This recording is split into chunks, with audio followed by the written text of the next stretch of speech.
bioélectronique de Vincent, donc je pense que tout le monde connaît plus ou moins ici les bases, donc on ne va pas rentrer dans les détails bien entendu, permet d'ouvrir une porte énorme. Et si je suis là ce soir, c'est non pas pour vous parler de la bioélectronique, bien sûr, ça appartient à l'histoire, mais c'est une histoire qui est toujours vivante et qui le sera toujours, je dirais pour l'éternité, tant que l'humanité vivra. Donc il va falloir maintenant comprendre que cette bioélectronique, il va falloir la diffuser, il va falloir la faire connaître. Il est absolument incroyable de voir actuellement que tout le monde scientifique, les biologistes que je connais bien, les médecins, etc., ignorent ou veulent ignorer cette bioélectronique.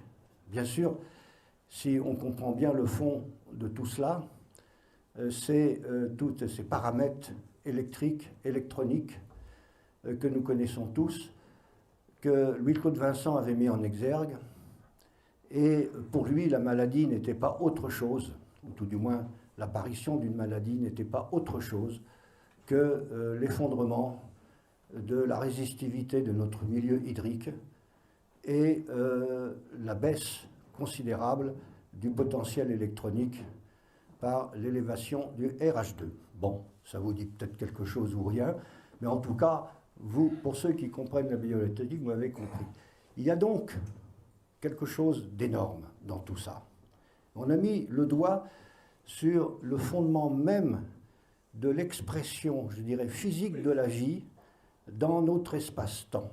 Alors, je parle d'espace-temps parce que nous vivons effectivement dans un espace et un temps. Et là, vous allez voir qu'on va s'ouvrir sur d'autres réalités. Et ces autres réalités arrivent à grand galop actuellement à travers les recherches scientifiques. Personne n'ose trop en parler. Pourquoi ? Parce que, évidemment, ces autres réalités nous fait plonger, alors on disait avant, dans la physique quantique. Je vous dis tout de suite que la physique quantique, telle que nos parents la connaissaient au siècle dernier, n'existe plus. Parce qu'actuellement, il faut comprendre que c'est simplement une interprétation d'une autre réalité qu'on n'a jamais pu pouvoir faire corréler avec notre monde physique. Donc, nous restons devant un phénomène énorme qui est en quelque sorte, je dirais, verrouillé par notre mental, par notre façon de percevoir l'univers, qui fait que cette physique quantique n'entre pas dans notre quotidien. Alors que nous sommes nous-mêmes des êtres quantiques. Alors, je ne vais plus employer ce mot, parce que je vois un peu partout, quand on ne comprend plus rien à un phénomène, on dit que c'est quantique. C'est à peu près ça. Par conséquent, il va falloir redéfinir ce que nous sommes par rapport à cette physique quantique. Mais je veux dire que ce n'est pas par rapport, puisque nous sommes immergés nous-mêmes dans cette physique par notre biologie. Et je dirais que la bioélectronique est juste à la porte de cette physique quantique. Et ça, c'est un marchepied extraordinaire vers les magnificences, si je peux dire, de tout ce qui va arriver au niveau des découvertes au XXIe siècle. On ne peut pas encore imaginer actuellement ce qui se passe dans nos laboratoires, qui se passe dans les grands centres de recherche. Actuellement, tout ce que peuvent dire la science actuelle, ou tout du moins ces scientifiques dans des communications officielles, n'a rien à voir avec ce qu'ils pensent au fond d'eux-mêmes. Ils sont encore verrouillés.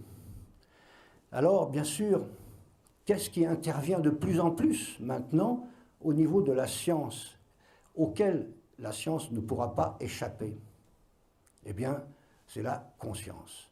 Alors, ce mot est très vague, il est indéfini, il est à toutes les sauces.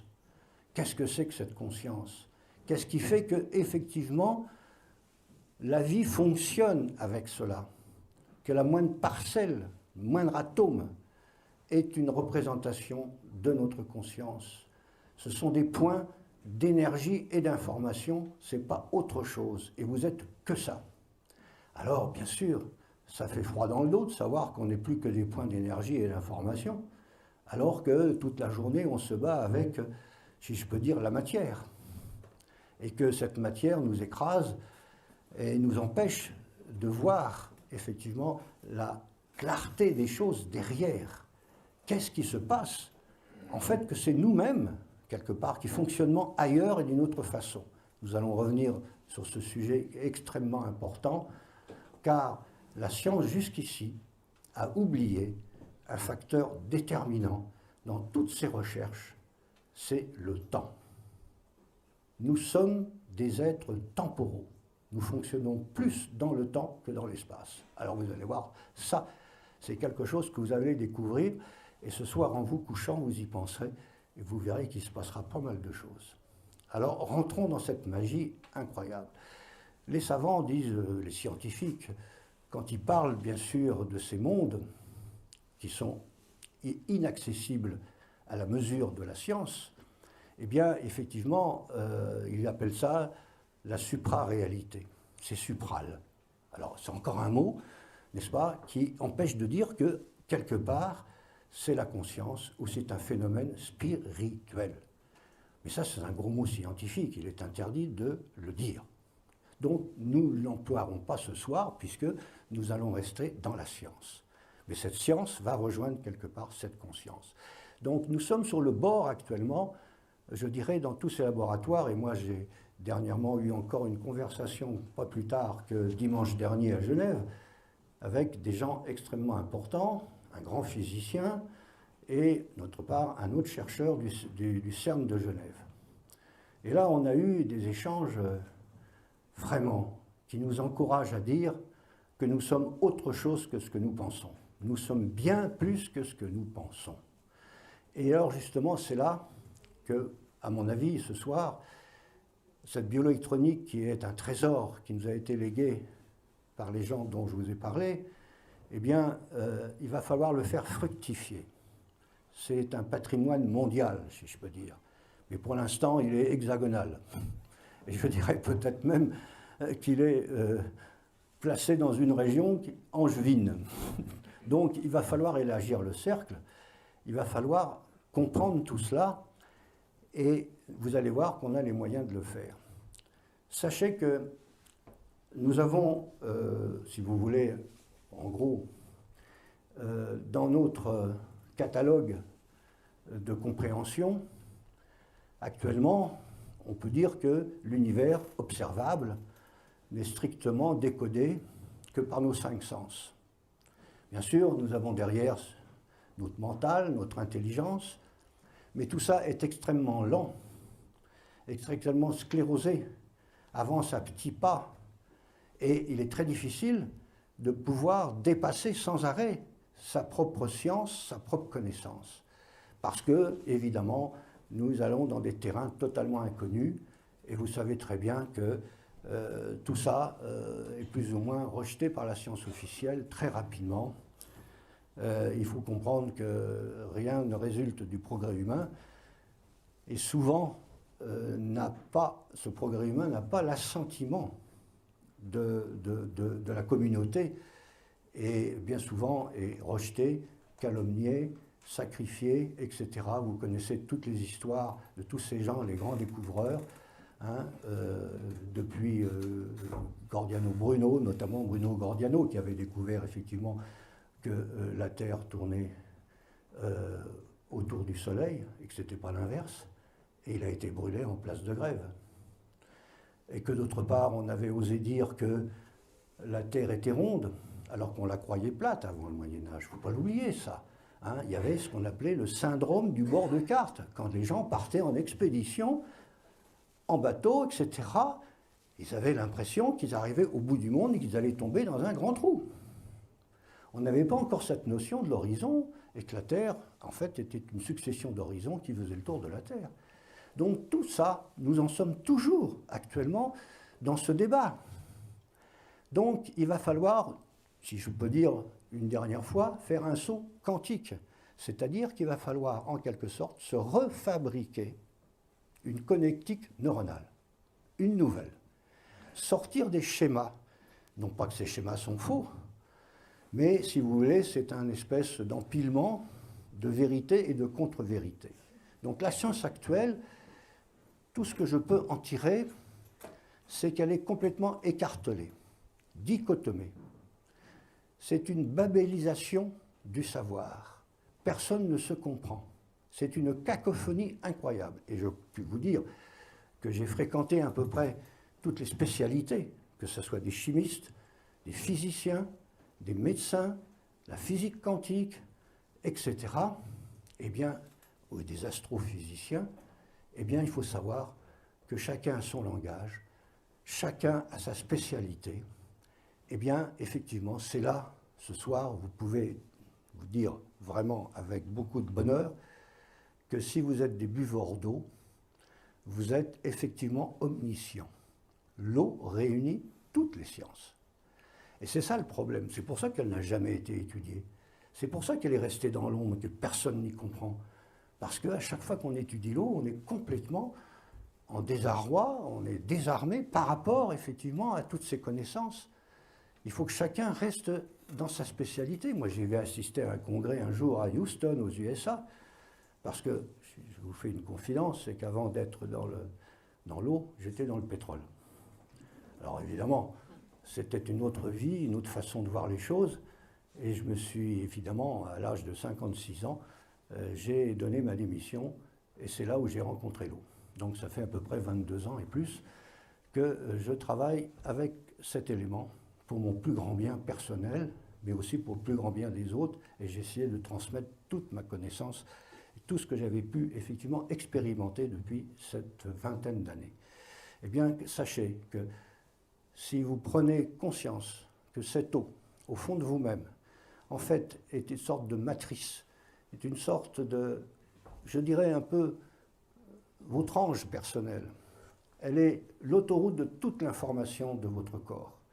Et notamment, bien sûr, la bioélectronique le montre très, très bien. Et c'est ça l'apport incroyable de cette bioélectronique, c'est qu'en définitive, on s'aperçoit. Et là, nous arrivons effectivement à quelque chose de très important. En fait, votre corps ne fonctionne qu'avec deux éléments, qui sont des particules quantiques. C'est l'électron et le photon, point final.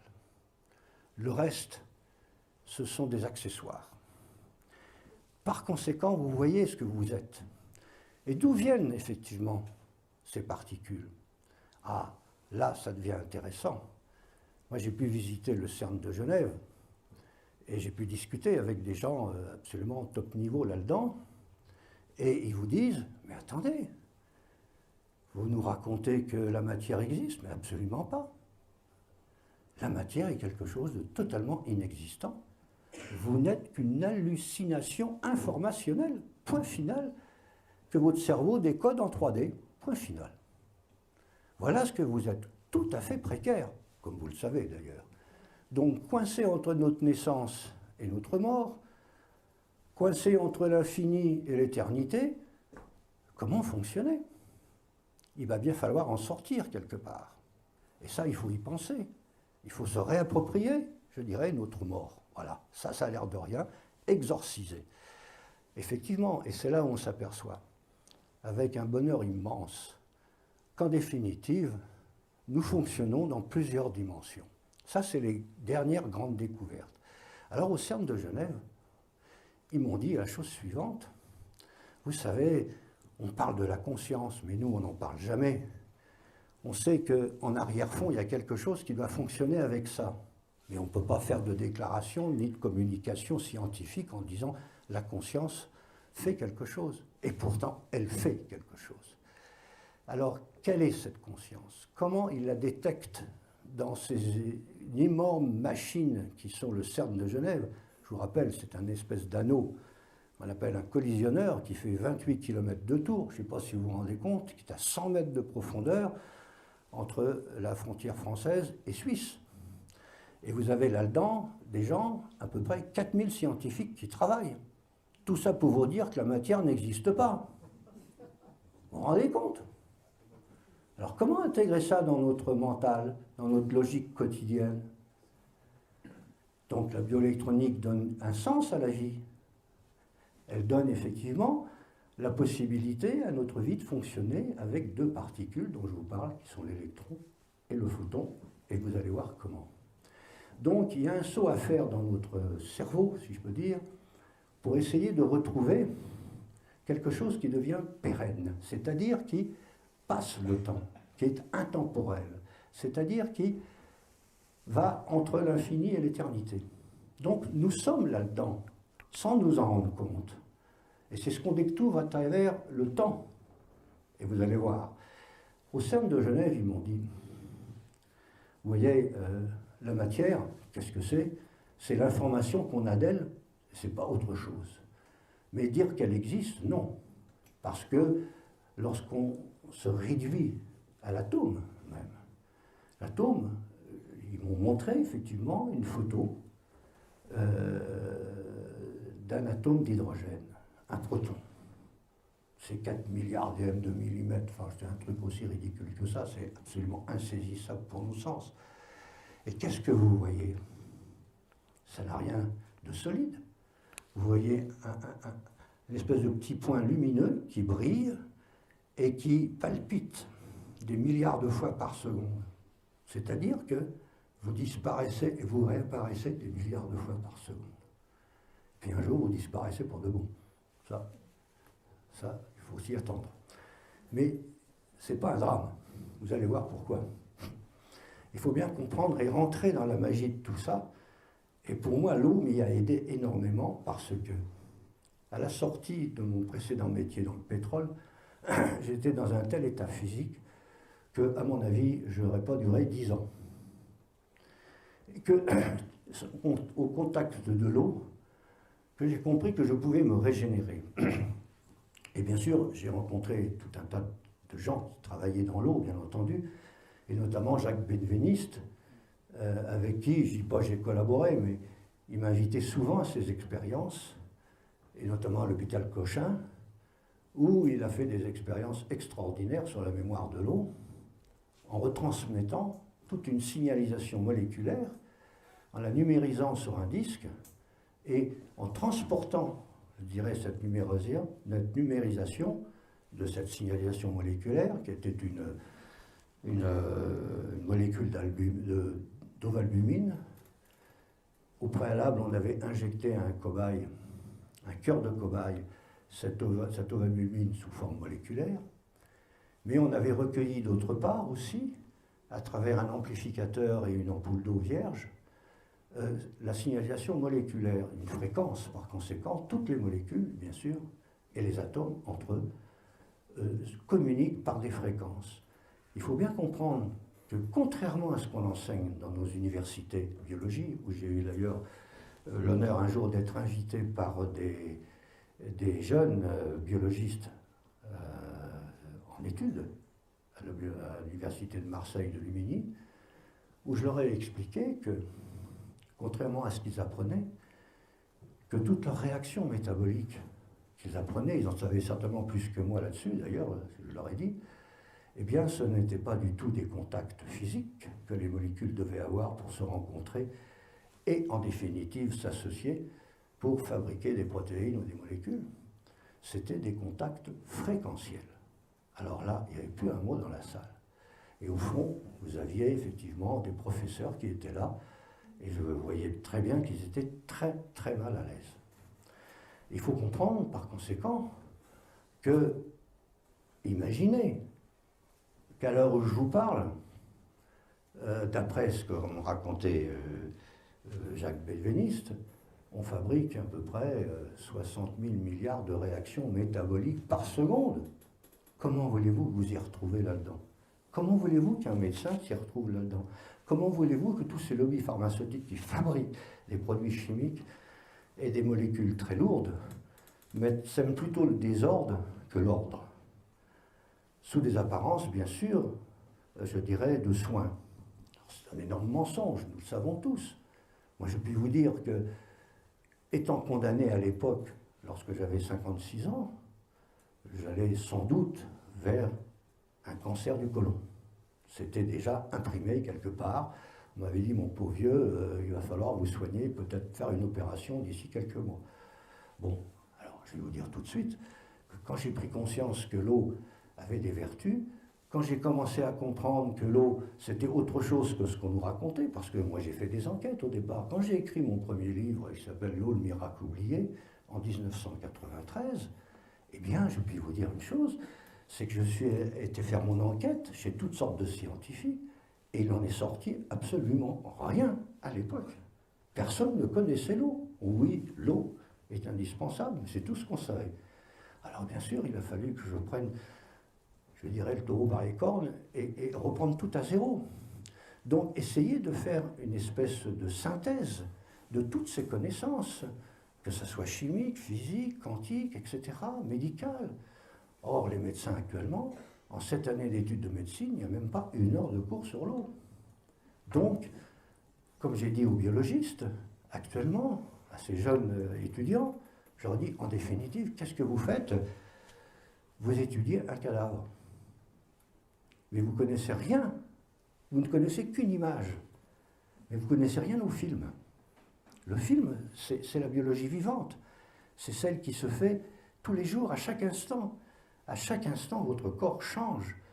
Et toutes ces milliards de réactions, bien sûr, s'organisent spontanément suivant une intelligence incroyable. Et c'est là où la bioélectronique, où j'ai compris qu'effectivement, cette bioélectronique, quand on l'avait compris, quand on savait exactement le terrain sur lequel on se trouvait, et comment le corriger, eh bien, à partir de cet instant, quand vous avez ce potentiel électronique extrêmement important, l'électron est à la base de tous les échanges atomiques dans l'univers, il ne faut pas l'oublier. C'est le messager ultime. D'où provient-il? On va en reparler tout à l'heure. Et au CERN de Genève, vous allez voir comment il conçoit un électron.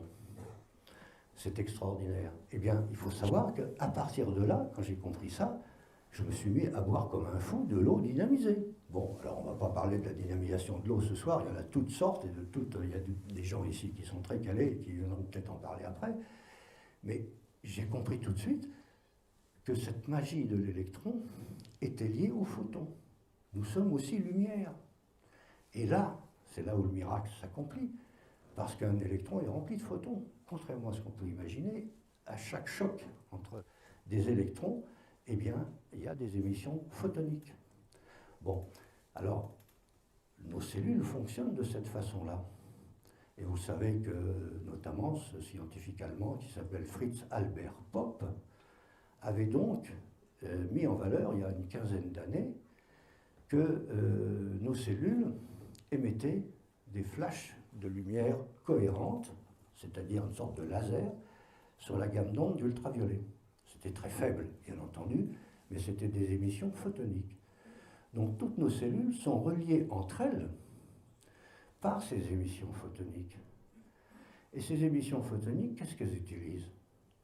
Pour pouvoir effectivement communiquer avec la cellule voisine, l'eau qui va se structurer, un peu comme une fibre optique, pour faire passer effectivement cette lumière. Toutes nos cellules, en fait, sont co-solidaires, sont interreliées d'une façon spontanée, qu'elles soient du foie, de la rate, du cerveau, etc. Il y a une espèce de corrésonance générale qui fait que tout fonctionne suivant une harmonie originelle qu'on ne fait que déranger, bien entendu, par notre façon de vivre, notre hygiène de vie et surtout par notre façon de penser. On y reviendra. Alors donc, vous voyez, sur ce plan-là, la bioélectronique m'a beaucoup apporté. Et en buvant cette eau, je me suis régénéré. Et je puis vous dire une chose, c'est que j'ai suivi scrupuleusement et j'ai écouté Jeanne Rousseau, j'ai lu, et évidemment j'ai connu aussi des gens qui ont travaillé sur la bioélectronique. Bon, j'ai connu Daniel Pinon, qui est décédé aussi, et Dieu sait s'il en connaissait. J'ai connu aussi Bernard Jean, je ne sais pas si vous l'avez connu, mais il est décédé aussi, effectivement, qui avait mis au point d'ailleurs des produits bioélectroniques extraordinaires comme l'algotère, effectivement, qui sont des ferments. Bon, tout ça, incroyablement, il faut constater que ça n'a eu aucun écho dans la médecine, alors que c'est la régénérescence même. Je puis vous dire que ça fait 22 ans que je bois de l'eau, et d'une certaine eau, et d'une certaine façon, et que je n'ai jamais vu un médecin. Donc, je ne suis pas un phénomène, absolument pas. Je ne suis pas un surhomme, ni un extraterrestre. Ma première femme me disait toujours, je ne sais pas si tu es un extraterrestre ou un mec du KGB. Alors, vous voyez, j'étais un peu mystérieux. Déjà, ça bougeait beaucoup sur ce plan-là. Donc, on peut effectivement travailler notre corps, mais travailler aussi avec notre conscience et notre esprit. L'eau est très sensible à la pensée. Et là, vous verrez que dans la deuxième partie de mon exposé, je vais vous parler de ça, et vous allez voir que vous avez en vous une puissance incroyable pour rétablir tout ce qui marche de travers. Honnête, bon, je n'ai pas fait d'études particulièrement scientifiques, mais j'ai pris l'eau par le grand bout de la lorgnette, et non pas par le petit bout. C'est-à-dire, j'ai compris qu'en buvant un verre d'eau, on buvait l'univers. Bien simple. C'est toute la science, c'est toute la connaissance qui se trouve là-dedans. Et c'est pour ça qu'actuellement, la science est extrêmement mal à l'aise avec cette eau, parce que vous ne pouvez pas l'étudier dans une spécialité. L'eau est omnisciente. Alors ça, il faut se rappeler de ça, et c'est à partir de là qu'on va fonctionner. Et ces gens du CERN de Genève me disaient, oui, la matière n'existe pas, mais il y a pire que ça. Ah bon, j'ai dit quoi? Bon, ça remonte déjà il y a 2 ans, ou 3 ans, je ne sais plus, où j'avais visité le centre, qui actuellement, il terminait ce fameux, ce qu'on appelle collisionneur d'atomes, qui était gigantesque. C'est la plus grande machine qui a été construite par l'homme depuis que l'homme existe. Enfin, du moins dans notre connaissance. Donc, et tout ça pour étudier quelque chose qui n'existe pas. Ça paraît complètement paradoxal. Et pourtant, c'est ça. Ils m'ont dit, écoute, on a encore quelque chose de plus important à te dire. Je m'en suis aperçu tout de suite. Actuellement, vous savez qu'on a recherché la dernière particule qui permettrait de démontrer la cohérence de la matière. Cette particule, on l'a appelée le boson Higgs, du nom du type qui l'a effectivement, je dirais, mathématisé il y a déjà plusieurs années. Donc, tout le système, je dirais, du CERN de Genève s'est précipité là-dessus pour savoir s'il existait. Et alors, il y a eu une annonce fracassante au mois de juillet dernier où ils disent, ça y est, on l'a trouvé. En fait, ils ne l'ont pas trouvé. Ils supposent localement qu'il se trouve dans un certain endroit, mais qui ne s'est pas encore manifesté. Donc, c'est déjà pas mal. Mais ce qu'ils disent, vous savez, c'est tout de même très curieux ce qu'on fait. On fait des calculs pendant des années, parce qu'on a une hypothèse qui est qu'il y a une particule qui doit exister, que cette particule-là, effectivement, ça nous arrangerait qu'elle apparaisse dans notre système d'espace-temps, ou tout du moins qu'on puisse la piéger, et qui permettrait d'expliquer un peu ce que c'est que la matière. Alors, je ne vous parle pas de l'énumération de toutes les sous-particules qu'ils ont trouvées, mais ils m'ont dit c'est tout de même curieux, parce qu'en définitive, on les trouve. Mais ils se demandent maintenant, et c'est ça la chose la plus extraordinaire, et vraiment c'est une question qui se pose, si ce n'est pas leur propre imagination qui fait apparaître la particule. Alors ça, vous ne verrez jamais ça dans aucune communication scientifique, hein, soyez certains. Alors vous voyez vos électrons et vos photons, voilà ce que c'est. Ce sont des entités que vous pouvez manier par votre pensée. Ah, et ça va beaucoup plus loin que ça. C'est pour ça que la bioélectronique, je lui apporte un hommage infini. Elle a permis de mettre le doigt sur quelque chose, bon, qui maintenant doit progresser vers une chose absolument énorme et superbe, c'est-à-dire de retrouver notre pouvoir personnel, notre pouvoir sur nous-mêmes, chose qu'on ne nous a jamais enseignée. Dans toutes les religions, les idéologies, etc., nous sommes toujours des victimes dans une vallée de larmes, en train d'implorer Dieu pour qu'il nous aide. Mais en fait, nous sommes quelque part une parcelle de cette création consciente. Alors comment se fait-il que nous sommes encore réduits, là, à patauger dans cette misère du monde, hein, et à subir toutes les fatalités? Et là, je vais vous expliquer pourquoi on les subit, ces fatalités. Et vous allez voir. Donc, qu'est-ce qu'ils ont fait? Ils savent maintenant qu'un électron, ben, je vais vous dire, personne n'en a jamais vu. C'est tout de même incroyable. On voit que ces traces. Bon, tout ça, ce sont des phénomènes quantiques parce que ce sont des superpositions d'états. C'est-à-dire que cet électron se trouve dans tous les états possibles et imaginables avant qu'on pense à lui. Vous vous rendez compte? Pourquoi? Comment ils ont fait cette expérience? Très simple.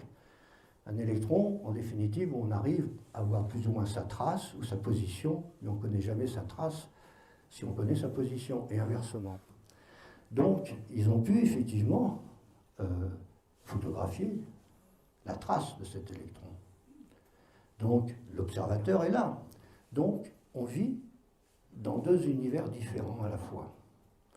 Ça, c'est une découverte qui a l'air de rien, mais maintenant, nous allons entrer, si vous voulez, un peu dans des explications qui commencent à surgir tout d'un coup, mais qui sont déjà plus ou moins potentielles depuis longtemps, et beaucoup de gens y ont pensé, mais on va s'apercevoir qu'on fait redécouvrir actuellement au niveau scientifique ce que les anciens et la tradition connaissaient. Alors je vais vous expliquer maintenant la chose la plus phénoménale, si je peux dire, qui m'a effectivement propulsé sur mon parcours dans une connaissance non seulement de moi-même, mais du monde, qui me permet effectivement de pouvoir gérer, en quelque sorte, je dirais, notre destin et notre fatalité. Donc, comment substituer la providence à la fatalité, ou inversement? Eh bien, ça ne dépend que de vous. Donc ça, on ne vous l'a jamais appris. Alors, qu'est-ce qui se passe?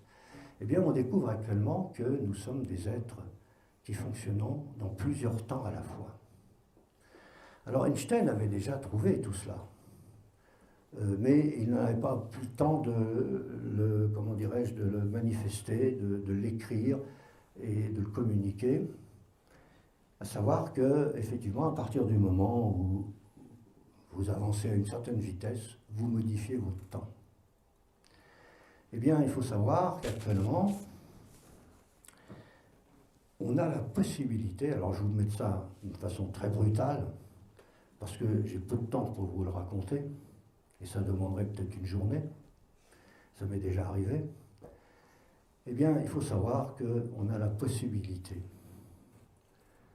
de connaître et d'explorer notre futur avant de le vivre. Vous vous rendez compte? Eh bien, il faut savoir que, actuellement, comprenez que le futur est très intéressant à aller explorer parce que c'est le temps qui vous reste à vivre. C'est ça. C'est plus le passé. Et c'est ça qui est important de savoir que, en fait, il faut s'intéresser à notre avenir et notre futur. Eh bien, le temps, justement, est quelque chose d'incroyable puisque toute particule étant se dédoublant de ce fait-là, eh bien, nous sommes dédoublés nous-mêmes dans un autre temps. Et ça, ce sont les scientifiques qui le disent. C'est pas moi. Mais c'était connu dans la tradition, ça. On savait qu'on avait un double, en quelque sorte. On savait que ça fonctionnait d'une autre façon. Qu'est-ce que vous faites toute la journée? Vous ne faites, écoutez bien ça, que actualiser des potentiels futurs que vous avez créés par le passé. Comprenez le mécanisme. Qu'est-ce que vous faites toute la journée? Vous pensez. Eh bien, sachez qu'une pensée va être la cause d'un effet dans le futur. Et que cet effet dans le futur devient lui-même une cause pour provoquer un effet ensuite dans votre présent. Ça s'appelle la rétrocausalité. Vous faites un aller-retour. Vous pensez, c'est ça. Sans arrêt, vous pensez toute la journée. Vous fabriquez instantanément un futur potentiel. Ce n'est pas l'acte qui compte. L'acte, le résultat d'une pensée. c'est la pensée. La pensée est avant tout omniprésente. À chaque instant, il faut être vigilant dans sa pensée. Ça, c'est une chose importante, extraordinaire. À chaque instant que vous vous laviez les dents, que vous faisiez votre vaisselle, passez l'aspirateur, soyez vigilant avec votre pensée. Je dirais que cette pensée doit être la plus belle possible. Et en fait, les anciens connaissaient parfaitement ce mécanisme.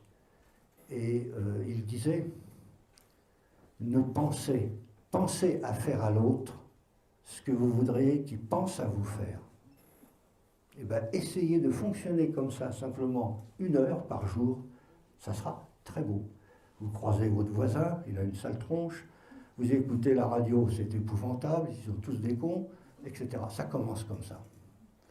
Donc vous comprenez que quand vous maîtrisez cela, vous allez fabriquer des potentiels futurs qui changent complètement.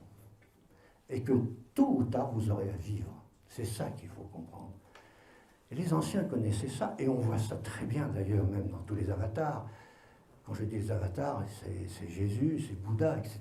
Tous ces grands personnages qui sont venus, mais qui n'étaient que des êtres, des entités, je dirais presque, lumineux. Eh bien, Jésus disait dans les évangiles de Thomas, qui sont des évangiles cryptés, comme vous le savez, qui ne sont pas officiels, mais Jésus disait, à l'origine, vous étiez un. Vous avez fait le deux. Qu'allez-vous faire pour entrer dans le royaume de mon Père? Voilà. Nous sommes déjà dédoublés. Le temps est dédoublé. Tout se dédouble. Que ce soit votre ADN, que ce soit les spirales galactiques, que ce soit, je dirais, un tourbillon d'eau provoque un dédoublement du temps. Donc le temps est quelque chose de manifeste. Comprenez une chose, c'est qu'on vient, il y a un certain temps qu'on a testé tout ça. L'histoire d'aller chercher dans son futur et d'essayer d'y voir clair avant de le vivre. Bon, un exemple qui va être beaucoup plus matériel, si vous voulez. Et ça a été pourtant testé mathématiquement, mais surtout physiquement, lors des voyages Apollo dans la Lune. On a remarqué une chose, c'est que lorsqu'il a fallu envoyer la capsule vers la Lune, à une vitesse qui était la vitesse de libération de la pesanteur, donc qui correspond à peu près à 11 km/s, c'est-à-dire 40 000 km/h. Bon, ça vous paraît fantastique, mais 11 km/s par rapport à la vitesse de la lumière, c'est ridicule. 300 000 km/s, hein, la vitesse de la lumière dans notre monde physique. Bon, ce n'est pas une vitesse d'ailleurs, enfin, on n'aurait pas le temps de vous raconter ça. Eh bien, il faut savoir que ces astronautes qui partaient dans leur capsule, il y avait un décalage de temps qui a été mesuré par des horloges atomiques. C'est-à-dire que à la vitesse qu'ils allaient, il y avait quelques milliardaires de secondes qui allaient dans un autre temps, c'est-à-dire dans un futur. C'est-à-dire que les astronautes allaient dans un futur, bon, qui était ridicule au niveau du temps, mais que les hommes de la planète ne connaissaient pas encore. Toute cette petite chose-là a bouleversé complètement, je peux dire, la notion du temps. Exemple, et ça, les calculs mathématiques le prouvent, donc là, je viens de vous simplement vous exposer un phénomène physique qui a été constaté. On l'a constaté par d'autres façons aussi. Bon, je n'ai pas le temps de vous raconter toutes les expériences qui ont été faites à ce sujet-là. Eh bien, supposez que vous avez un jumeau, que ce jumeau monte dans une fusée et que cette fusée soit propulsée à une vitesse qui est proche de la lumière. Bon, disons 299 420 par exemple. Eh bien, que ce jumeau, si vous voulez, soit pendant, je dirais, 20 ans dans cette fusée à cette vitesse. Eh bien, quand il revient sur la Terre, les calculs ont été faits, il s'est écoulé plus de 2000 ans. Le gars, il ne comprend plus rien. Il est un peu comme le film des Visiteurs, le conte de Montmirail. Bien, mais comprenez que supposer qu'il ait la capacité de revenir dans son temps, et qu'il ait le temps justement de sortir de sa fusée, il verrait le futur de la Terre. Et il pourrait ramener effectivement au niveau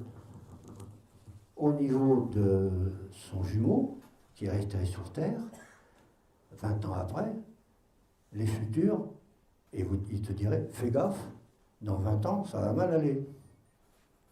Change complètement ta façon de penser, etc., etc. Donc tout ça, ce sont bien sûr des espèces de spéculations de l'esprit, mais en fait qui ont été tout de même confirmées par des expériences physiques. Ça veut dire que quelque part, comment fonctionner avec ça dans notre temps de tous les jours? Alors ça, c'est quelque chose d'incroyable. Et là, effectivement, le temps, on s'aperçoit que, en fait, c'est une espèce d'explosion. Contrairement à ce qu'on pense, ce n'est pas le Big Bang qui est intéressant, c'est-à-dire que cette explosion de l'espace, en fait, on pense que ça n'a jamais existé. Il y a toutes sortes de controverses qui arrivent maintenant pour remettre ça en cause. Mais le temps, par contre, il est parti d'un point zéro et il est parti vers les futurs. Qu'est-ce qu'on fait toute la journée, nous? Eh bien, on remplit les futurs de potentiel de nos pensées qu'on va vivre par la suite. Et c'est ça le destin. Mais comme on ne connaît pas le système, comme on ne sait pas comment ça fonctionne, eh bien, évidemment, notre destin est totalement aléatoire. Il y a des coups ça va, des coups ça ne va pas, on ne comprend pas. Et tout ça se juxtapose, s'emboîte, avec, bien sûr, en corrélation avec les gens qui vous entourent, avec la famille. Il y a des espèces de, comme on parle de karma familiaux, etc., de pays, etc.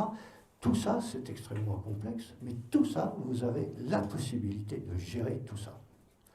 Alors, je ne vais pas rentrer dans cette explication ce soir, je n'ai pas le temps, mais je reviendrai peut-être un jour vous exposer comment fonctionne effectivement, comment vous pouvez récupérer ces potentiels futurs qui sont extrêmement intéressants, puisque, en définitive, le temps, n'est-ce pas, vous ne faites que avaler du futur et rejeter du passé. Le temps présent est un non-temps, quelque part. Vous êtes multidimensionnel, vous vivez dans les 3 temps en même temps, passé, présent et futur, mais qui s'écoulent à des vitesses différentes. Exemple, regardez voir. Et ça, vous y penserez ce soir en vous couchant. Regardez, vous vous couchez tous les soirs. Bon, vous vous endormez, comme ça. Vous avez vu un film d'horreur à la télé, vous partez avec ça. Vous vous rendez compte? Je ne dis pas que tout le monde le fait, mais ça arrive pour beaucoup de gens, j'en entends parler. Vous avez eu une dispute avec quelqu'un dans la journée, ça vous tourne dans la tête, etc. C'est épouvantable.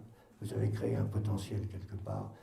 Et si vous ne l'effacez pas, c'est-à-dire que si vous n'allez pas, effectivement, penser à faire à l'autre ce que vous ne voudrez pas qu'il pense à vous faire, et bien à ce moment-là, rien ne se règle. Donc, il y a des valeurs de la création qui fonctionnent. Et quand on se cale sur ces valeurs, qui sont la beauté, l'harmonie, l'amour, etc., vous apercevez tout de même que vous dénouez progressivement toutes ces fatalités que vous avez amassées dans des futurs, dont vous ignorez pourquoi. Parce que entre l'effet, enfin entre la cause au départ et l'effet à l'arrivée, eh bien, cette relation causale peut être extrêmement longue.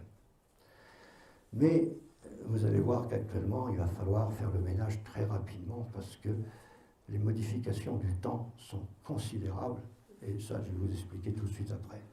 Mais tout de suite, simplement, si vous voulez, pour vous montrer que l'eau m'a ouvert sur des univers absolument sensationnels, et que ces univers, en fait, c'est votre propre éternité et votre propre, je dirais, créativité. Elle est dans tous les temps. Vous fonctionnez dans tous ces temps-là. Par conséquent, on retrouve ça. J'ai fait des voyages d'exploration en Égypte plusieurs fois avec notamment un physicien que je connais très bien qui s'appelle Garnier-Mallet, qui est le spécialiste des ouvertures temporelles et qui a actuellement un grand succès, bien sûr, parce qu'on commence à comprendre que ce qu'il raconte est quelque chose qui n'a jamais été intégré dans notre science et que les anciens connaissaient.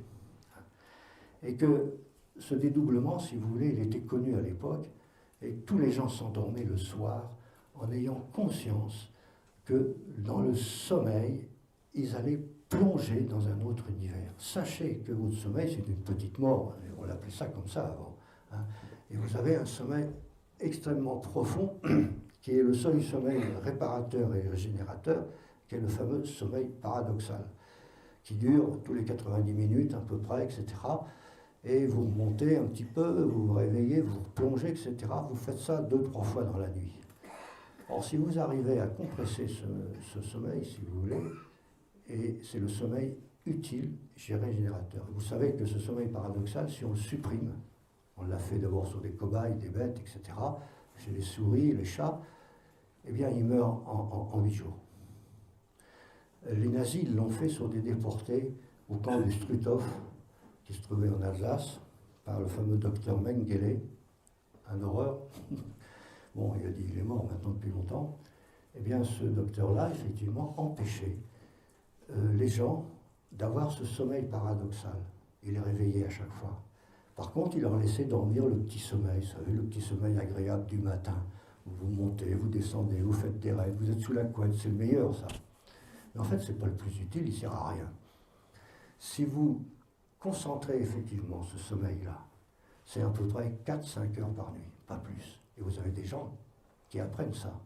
Hein. Beaucoup de gens maintenant, je connais un type à Paris qui enseigne ça, qui fait qu'il y a même des hommes politiques, des gens, des grands hommes d'affaires qui n'ont pas le temps de dormir et ils concentrent ce sommeil, ils dorment 4 à 5 heures par nuit, ils sont en pleine forme. Eh bien, il faut savoir que dans ce sommeil qu'on appelle paradoxal, c'est un sommeil extraordinaire. C'est là où se passe la majorité des rêves dont vous ne vous rappelez pas. Jamais vous aurez conscience de ce qui s'est passé. Qu'est-ce que c'est? Le sommeil, en fait, c'est ça. C'est une accélération brutale du temps qui fait que vous disparaissez dans une autre dimension qui sont vos futurs. On commence à comprendre ça maintenant. Et ça, c'est extrêmement important parce que si vous êtes conscient avant de dormir, que vous allez voyager, explorer quelque chose, et cette exploration, si vous voulez, est une régénération parce que vous allez aller chercher des informations dans votre futur pour bien vivre le jour. Et si vous en avez conscience le soir, c'est-à-dire vous faites votre examen de conscience, c'est pas grand-chose à faire. Vous pensez de tout ce que vous avez fait dans la journée de bien et de moche. Et Dieu sait s'il y en a. Et Dieu sait si on en a. Bon. Eh bien, il faut savoir une chose, c'est que vous êtes dédoublé. Vous avez un autre vous-même qui fonctionne dans un autre temps. Et ça, maintenant, c'est démontré au niveau scientifique. Et j'en parlais l'autre jour avec un scientifique qui s'appelle Serge Guillaumin, qui est à l'université de Marseille, et qui travaille justement, précisément, sur les relations causales du temps. Eh bien, nous avons tous, chacun, une ligne temporelle où nous fonctionnons. Et cette ligne temporelle, c'est notre ligne qui déborde largement notre vie physique. Et c'est ça qui est important, de savoir qu'en définitive, nous sommes tout un système d'information et d'énergie. Hein. Benveniste me le rappelait, me rappelle peu avant sa mort d'ailleurs, il nous disait, tu sais, moi je me rends compte depuis le temps que je travaille sur l'homéopathie, que je travaille sur la mémoire de l'eau, je m'aperçois que ce qui est intéressant, c'est pas tellement la structure, c'est pas tellement l'atome, c'est son information. Si vous avez son information, vous n'avez plus besoin de l'atome. C'est pareil pour vous. Vous êtes aussi un sac de particules. Vous fonctionnez, votre information se trouve ailleurs. Et elle est captée la plupart du temps par votre système cérébral, qui est un système ultra sophistiqué.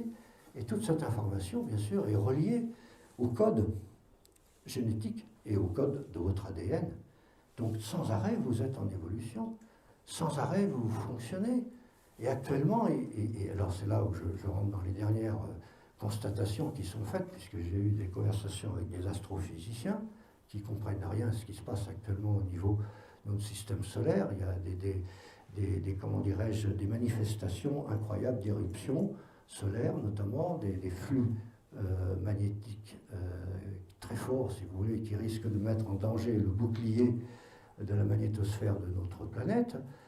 Et en plus, vous avez en plus notre système solaire qui se réaligne actuellement, et ça c'est la fin d'un cycle, dans l'écliptique, alors ça c'est en quelque sorte l'équateur si je peux dire, de notre galaxie.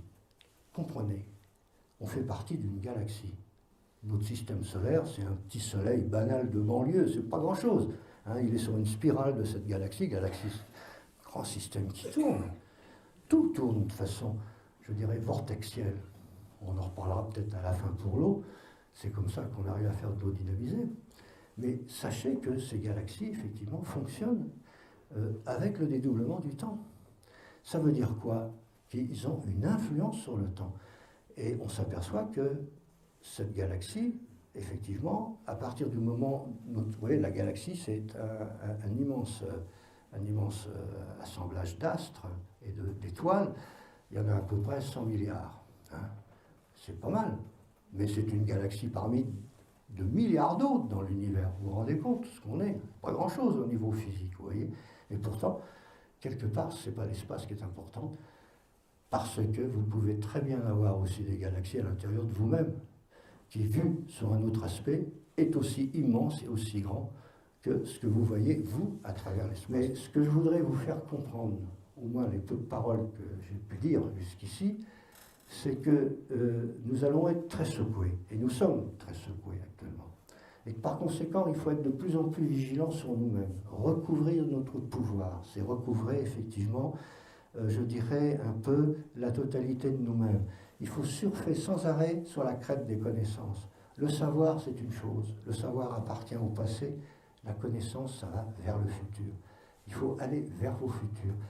Et c'est là où je dis toujours que notre corps fonctionne de cette façon-là. Comprenez que nos cellules émettent des photons. Hein, vous savez que les cellules, bon, se divisent. Bon, il y a quelqu'un qui m'a dit au cours du repas qu'en fait, ça se divisait peut-être pas. C'est peut-être vrai, mais en tout cas, on constate que nos cellules se divisent à peu près une 50aine de fois au cours de leur vie. On appelle ça la limite de Hayflick. Et effectivement, ces cellules se divisant, eh bien, font des cellules filles, hein, à partir de la cellule mère. Par conséquent, vous voyez, il y a une floraison, effectivement, de cellules qui multiplient, bien sûr, et se substituent à des cellules qui meurent. Parce qu'au bout d'une 50aine de divisions, la cellule meurt. Et qu'est-ce qui se passe quand elle meurt?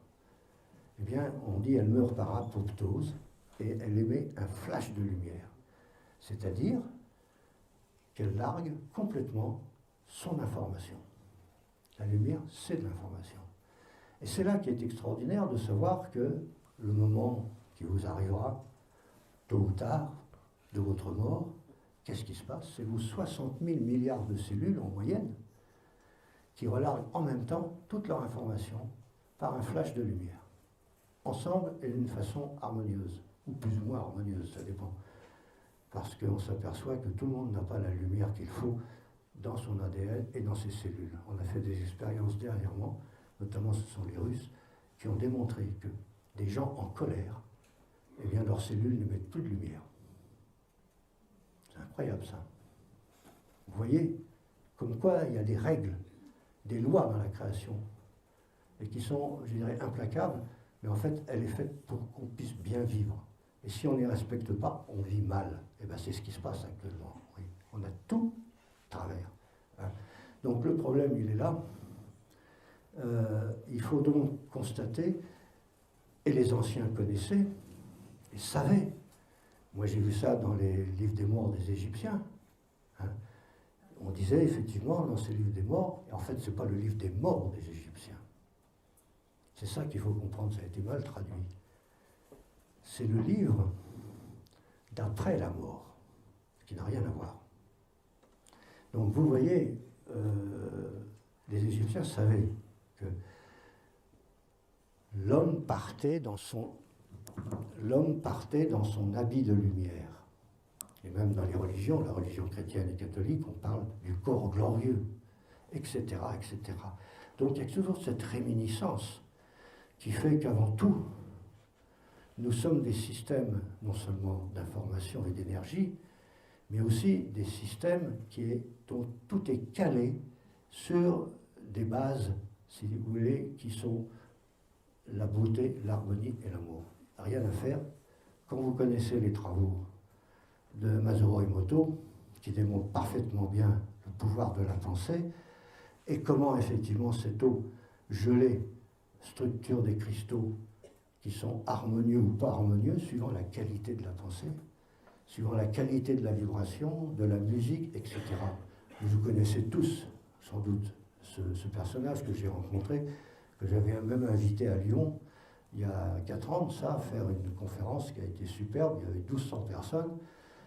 Bon, on peut contester ces travaux au niveau purement scientifique, je suis d'accord, mais en fait, il y a une tendance à montrer qu'effectivement, plus nous sommes dans ce beau, plus nous sommes dans cette harmonie, plus nous sommes dans ces relations avec ces fréquences, plus nous cherchons à être dans cette espèce que les Grecs appelaient l'amoros, c'est-à-dire l'amoros, c'est un mot qui veut dire tout simplement à dépourvu de moros, de mort, dépourvu de mort spirituelle. C'est ça le véritable amour en fait, vous voyez. Donc quelque chose, vous tenez en main votre éternité. Bon, qu'est-ce que c'est que l'éternité du temps? Il faudrait y aller pour voir, mais ça va vous arriver tôt ou tard. Donc le problème, c'est que nous ne sommes pas simplement des êtres physiques, et que nous sommes avant tout des êtres spirituels qui faisons une expérience physique. Bon, ça a été dit plusieurs fois, ce genre de choses. Eh bien, le mot spirituel, je l'utilise très peu, comme vous voyez, parce que ça fait peur à beaucoup de scientifiques, et ils ont tout de suite de l'urticaire quand on parle de ça. Mais si vous leur dites que c'est un phénomène quantique, ils sont très contents. Alors vous voyez, là, tout dans ce langage, il faut savoir, effectivement, je dirais, correspondre. Et comme dans l'univers, et la physique quantique l'a démontré, que tout est interrelié d'une façon intime et immédiate, c'est-à-dire que n'importe quelle particule fonctionne avec les autres, toutes réunies, nous le savons, quelle que soit sa place dans l'univers. Donc, nous savons que quelque part, nous sommes aussi le tout. Le tout est en nous, hein, et l'inverse est exactement pareil. Par conséquent, nous avons cette possibilité de comprendre que dans notre vie, plus nous allons nous étalonner sur ces valeurs, plus vous allez dénouer, et ça se voit, dénouer tous vos problèmes progressivement. Et là, le sommeil est extrêmement important, parce que lorsque vous partez dans ce sommeil profond, qui est le sommeil paradoxal, pourquoi on dit paradoxal? Tout simplement parce qu'à partir du moment où vous dormez de cette façon-là, vous êtes dans une espèce d'atonie posturale. C'est-à-dire que votre corps ne bouge absolument plus. Effectivement, énergétiquement, il n'y a plus rien. Tout a disparu. Il n'y a plus. Seule chose qui fonctionne à fond, et vraiment d'une façon même plus importante que si on est en état d'éveil, c'est le cerveau. Donc on a fait des capteurs, etc. Le cerveau donc s'envole complètement. Donc ce qui prouve qu'il y a une activité ailleurs, où il reçoit des informations d'ailleurs. Et en plus, il y a les yeux qui bougent. Les Américains appellent ça le REM, c'est-à-dire le Rapid Eye Movement. Et effectivement, les yeux regardent comme s'il y avait un spectacle extraordinaire. Et sans doute, il y a un spectacle extraordinaire. Mais rappelez-vous que vous ne rappellerez jamais des rêves de cette qualité de sommeil. Les seuls rêves dont vous vous rappelez, ce sont les rêves, si je peux dire, du matin, qui sont tout à fait fantaisistes, où c'est un mélange de vos problèmes personnels, de l'inconscient collectif humain, etc., des archétypes de toutes sortes. Donc tout ça, ce sont des mélanges fantasmagoriques. Mais sachez une chose, pour vous montrer que vous ne vivez plus dans le même temps quand vous dormez, c'est parce que un rêve qui vous paraît interminable même, une histoire invraisemblable, et vous pensez que effectivement vous vivez quelque chose dans lequel vous êtes enfermé, vous voyagez, et sachez qu'à chaque fois que vous pensez quelque chose dans un rêve, tout se modifie instantanément. Ça veut dire que par là, vous avez une espèce de pouvoir créateur de fabriquer votre paysage, vos émotions, etc., qui vont amener des événements immédiatement. Il n'y a plus de relation causale.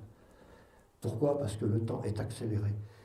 Dans notre temps ralenti sur la Terre, la réaction causale, c'est-à-dire entre la cause et l'effet, il y a toujours un temps extrêmement important. Là, il n'y en a pas.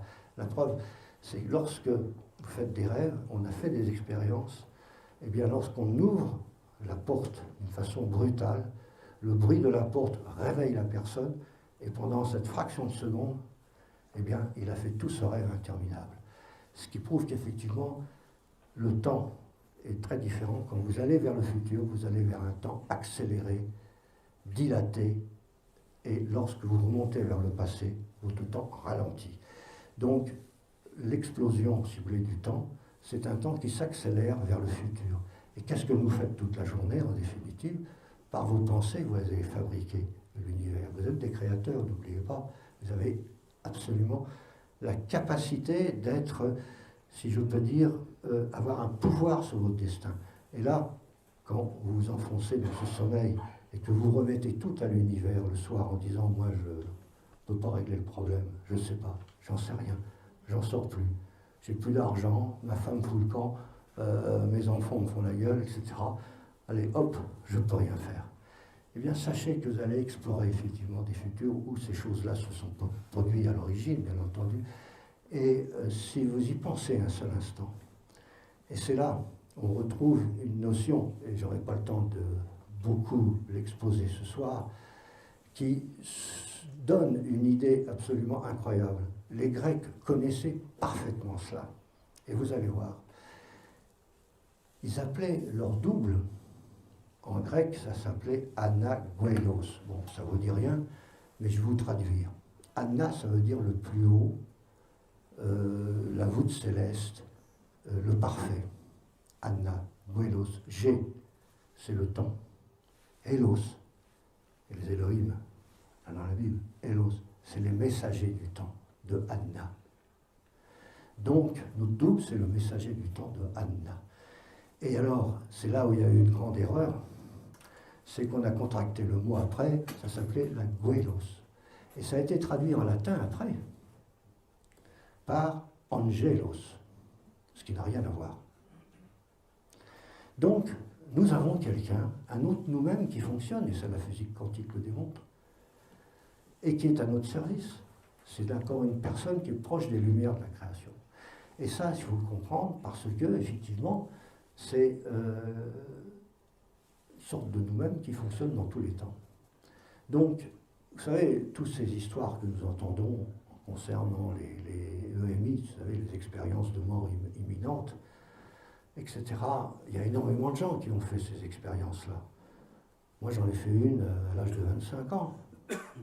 Et c'est absolument fabuleux quand on y pense. Ça m'a marqué toute ma vie. Savoir qu'on flotte, etc., que vous êtes dans une espèce de lumière incroyable, en définitive, que ce n'est pas votre temps, et qu'on vous ramène dans votre corps en disant « Attends un peu, tu as peut-être quelque chose à faire ». Ben, je m'en aperçois, oui, je suis là ce soir, c'est qu'il y a vraiment quelque chose à faire. Donc, en fait, c'est un autre vous-même que vous voyez au bout de ce tunnel. Bien souvent, c'est un tunnel avec une lumière au bout, etc. Combien de gens s'en vont à une vitesse foudroyante là-dedans? Ils s'en vont vers un futur pour retrouver effectivement ce double qui se trouve là et qui est dans son temps. Et oui, dans son temps, dans ce passé aussi. Plus vous montez dans le passé, plus vous allez vers la source de la lumière. Qu'est-ce que vous faites toute la journée? Qu'est-ce qui est la manifestation de l'homme dans cette création? C'est d'aller explorer les ténèbres, si je peux dire, et les remplir de lumière, tout simplement. Et qu'est-ce qu'on fait actuellement? On ne fait pas du tout ça. Par toutes nos miasmes, par toutes nos pensées négatives, par toutes nos violences, nos colères, effectivement, nous avons actuellement, l'humanité a un potentiel détestable au niveau du futur. On sent bien qu'il y a des choses qui secouent, mais justement, c'est bien là que si chacun d'entre nous se cale, et vous allez voir, et ça j'ai de nombreuses expériences, parce qu'on travaille avec un groupe actuellement sur ces problèmes-là, et je puis vous dire que les résultats sont absolument époustouflants. Bon, au début, vous n'y croyez pas. Au début, vous dites, bon, ça c'est une vue de l'esprit, etc. Mais petit à petit, si vous accrochez les choses, si vous faites tous les soirs, vous vous approchez dans ce sommeil, comme étant une espèce de voyage et d'exploration pour une régénération de vous-même, et que vous remettez tout à l'univers, et que, en fait, votre partie lumineuse, c'est-à-dire tout simplement partie quantique, on le découvre ça maintenant. J'en ai parlé l'autre jour avec des scientifiques, ils comprennent parfaitement ça, et ils disent jamais on pourra écrire une histoire pareille. Ils se font éjecter, couper les crédits, et c'est terminé, leur carrière. Mais ils y pensent. mais ils ne peuvent rien dire. Hein, comme je disais, on a un pouvoir immense. Ce pouvoir, on l'a perdu. Pourquoi? Parce qu'on ne nous l'a jamais appris. On ne nous a jamais appris notre beauté intérieure, on ne nous a jamais appris qu'on avait cette capacité d'exprimer le beau, l'harmonie, et aussi, bien sûr, l'amour des choses. Ça, c'est une espèce d'être en état d'affection avec tout le monde. Mais ça ne veut pas dire de recevoir des gifles et ne rien dire. Vous pouvez être en état, si je peux dire, d'affection ou d'amour avec votre pire ennemi. Seulement, ce qui se passera, vous n'aurez aucune colère contre lui, vous n'aurez aucun jugement ni critique sur qui que ce soit et avec qui que ce soit, et à ce moment-là, vous entrez effectivement dans un phénomène qui est bien connu et que vous connaissez les anciens, à savoir que, effectivement, vous allez fabriquer des potentiels futurs qui vont être bénéfiques et que tôt ou tard vous retrouverez. Et à ce moment-là, vous enclenchez en boucle un système qui va se réalimenter de lui-même si vous persistez et si vous maintenez effectivement cette capacité de pouvoir effectivement de travailler sur ces choses-là. Ça ne veut pas dire d'être faible vis-à-vis des autres. Ça ne veut pas dire aussi, effectivement, si je reçois un coup dans la figure, je ne vais pas répondre. Mais si vous répondez avec bienveillance et avec gentillesse, même en lui foutant un coup dans la figure en disant je m'excuse, mais je te le renvoie parce que tu m'en as envoyé un, c'est tout. Mais vous exorcisez la colère. Tout le système émotionnel humain actuellement est exacerbé au maximum. Vous comprenez? On est toujours dans des drames, des pleurs, des confrontations, des égos qui fonctionnent au maximum. Actuellement, il faut savoir que si on parle de nos chakras, je sais si ce sont des roues qui tournent. Hein, c'est connu, on les a photographiés. Hein, j'ai connu un médecin qui avait photographié les chakras en couleur. C'était incroyable, il m'a montré ça. Eh bien, à savoir qu'actuellement, la majorité de l'humanité fonctionne avec les 3 chakras du bras, mais absolument pas ceux du haut, c'est-à-dire celui de l'émotion, hein, de l'avoir, du pouvoir et du sexe. Voilà, ça fonctionne comme ça. Bon, comprenez que à partir du moment où vous allez pouvoir vous reconnecter effectivement à votre transcendance, comme je dis, et l'eau, c'est un moyen merveilleux de le faire. Pourquoi? Parce que vous allez avoir des régénérations physiques, tôt ou tard. Vous avez une capacité, je dirais, possibilité d'agir sur votre ADN. Ça, on le démontre de plus en plus actuellement. Et cette accélération du temps qu'il y a actuellement, qui est due à ce recalage des moteurs du temps, qui est extrêmement rapide, et ça, effectivement, il va falloir être sans arrêt vigilant avec tout ça, eh bien, c'est 25 920 ans qui se terminent. C'est la première fois que l'humanité connue, telle que nous la connaissons, assiste à cette fin de temps. Et ce n'est pas la fin du monde. C'est là, justement, où les temps se compressent et les moteurs du temps ouvrent des possibilités énormes. Nous sommes tous voyants maintenant. Nous avons tous cette possibilité d'aller dans le futur pour les lire, pour nous-mêmes ou pour les autres, mais surtout pas pour les autres. Ça, c'est leur problème. N'allez jamais prédire quoi que ce soit à d'autres personnes. Vous en prendriez le potentiel et la responsabilité. Donc, sachez avant tout, si vous voulez, d'être en résonance avec cet univers, calé précisément sur ces beautés que le Créateur nous a laissées, car il nous a laissées, je dirais, comme créateur aussi, comme co-créateur de la création.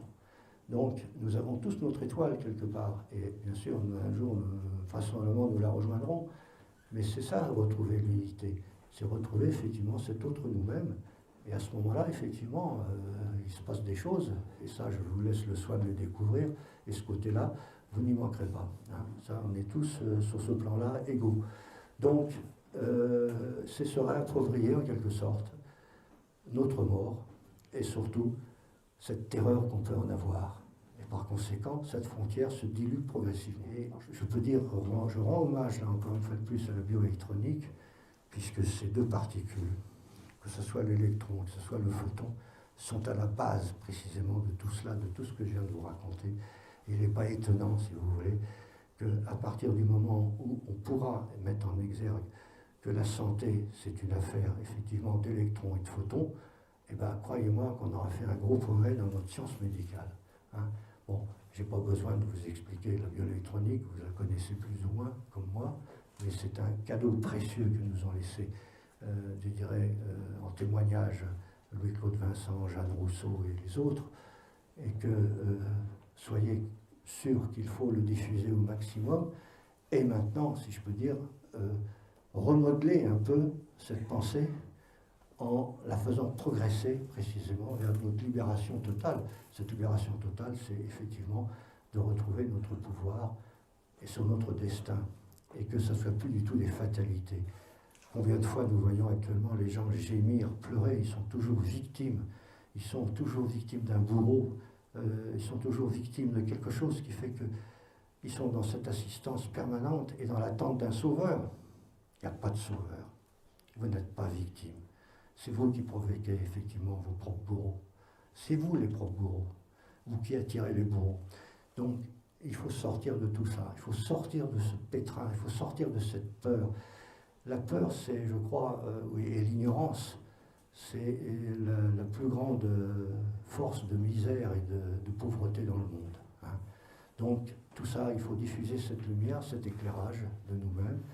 Et ce que je vous raconte, ce n'est pas des théories, ce n'est pas des savants de philosophie, c'est la vie de tous les jours.